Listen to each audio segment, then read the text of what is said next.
Welcome back to Tech Fact. So there are many Adobe products like Lightroom, Photoshop, Illustrator, Premiere Pro, etc. So what are the difference between the Photoshop and the Illustrator? I'll show you.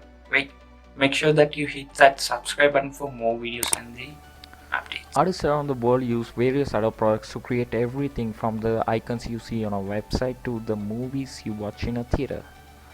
We all know about the Photoshop, but can you name the rest of the products shown here? To make it more confusing, in each category Adobe has several products which seems like they do the same thing, thus raising questions like this. What is the difference between Adobe Photoshop and Adobe Illustrator? What is the difference between the Adobe Photoshop and the Adobe Lightroom? Okay, let's start with Photoshop, which is the software you want if you need to manipulate photos professionally. But that is pretty self-explanatory, as it's so famous that the word Photoshop is now considered a verb in English language.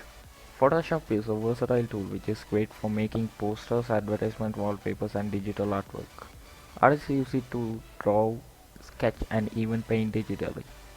Photographers use it to enhance and retouch their photos, meanwhile YouTubers use it to make thumbnails. Then there's Adobe Illustrator, which may look pretty similar to Photoshop at first glance, as it is also used for designing images, but the key difference is how they store the artwork.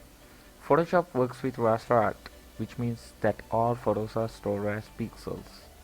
Illustrator on the other hand works with vector art, which means that the art is stored as mathematical equations.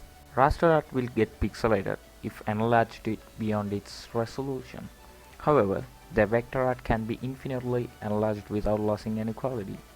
The disadvantage of vector art is that it cannot be used for anything detailed like photographs. Hence, we have two separate tools for each purpose.